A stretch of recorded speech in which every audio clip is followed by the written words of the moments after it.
Hi everyone, welcome to week 5, Applying Ethics to Research, part 1. Part 1 of 2, so week 5 and week 6 will be about applying ethics to research. And this module is, these two modules really are meant to be this strong bridge that connects all of the talk about your personal ethics, your professional ethics, your organizational ethics, like who you are as a person and a human being and a leader within your organization.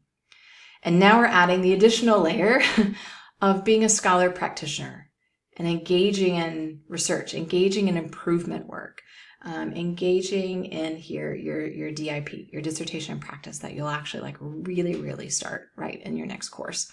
So this is kind of a bridge to that. This is, again, like making those scholarly practitioner connections.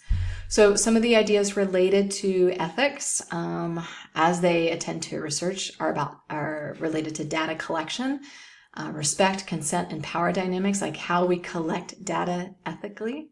It's a big thing.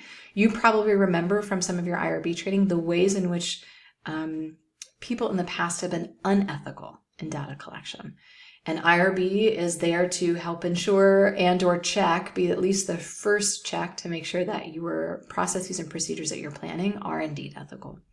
But we also have ethical considerations in data analysis, how we're analyzing our data, how we're making sense of our data, and data interpretation. This is huge, how we are interpreting our data, the meaning that we are associating to it. And this is where bias, context, and voice come into play. We have so many ethical considerations to consider when we're working with populations that might be marginalized or populations whose voices are not typically propped up in the organization or voices who are not typically propped up in research. And we have an ethical commitment, many of us have an ethical commitment to prioritizing some of those voices. So ethical considerations for data interpretation, huge. Writing and reporting, how you write it up, how you report it is also really important. Representation, ownership, and being really transparent about your study, really transparent about your analysis and your interpretation and the meanings that you are making. And then lastly, another idea that we'll explore in this module is ethical practice is reflective practice. We as hopefully ethical human beings, leaders, scholar practitioners, I mentioned before, yes, IRB is our first step in it, like getting the check that okay, what we've planned is ethical. But once we're in the field, we should still be constantly being reflective and reflexive, making different choices and different decisions and being really iterative to ensure that the work that we continue to do still meets some of those ethical standards and attend to our own ethical values, as well as perhaps the organization's ethical values.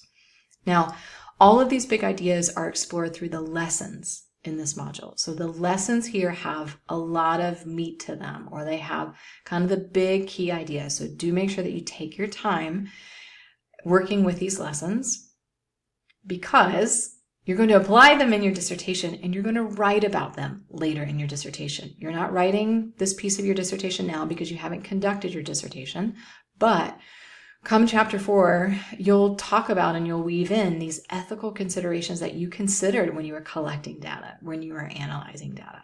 So take note. If you need to, save these pages, like download them, print them, or save them as a PDF. This might be really helpful information for you to keep nearby. For the reading, there are a few excerpts from your Creswell and Gutterman's text. That's your educational research text, or Introduction to Educational Research. It's the program text that you've worked on or worked with in a number of previous courses. And there are just a few excerpts from there, but most of the meat of this module are in your lessons. As far as your assignments, this is going to be the second assignment where you're engaging with AI. Before you engage with AI to explore ethical conundrums or scenarios in your organization, now you're going to actually tell AI what you're going to do for your dissertation. And it's going to help generate maybe some possible ethical scenarios that you might experience in your dissertation research. So, and again, you'll engage and have this conversation with AI. Use it as this time to really understand the depths of maybe what an ethical scenario might be in your dissertation, because if you can think about it and think through it now, you're going to be so much more prepared, or at least have a little bit more confidence of knowing okay, I know how I can approach this. I've done something similar to this before, and there's a sense of trust and a sense of ownership with it. Again, there are prompts provided for you to copy and paste, but you'll be filling in a number of details. And your DIP status weekly update. Please submit that on time. Make sure it's thorough. Ask any questions that you need to your chair. And you should see a kind of a more formal reminder in your lessons to begin outlining and writing your final paper. It's due in week 7. We've covered a lot of material thus far. Do not save your outlining for week 7. Don't do it. Good writers write a little bit at a time over time, and it's more about consistency.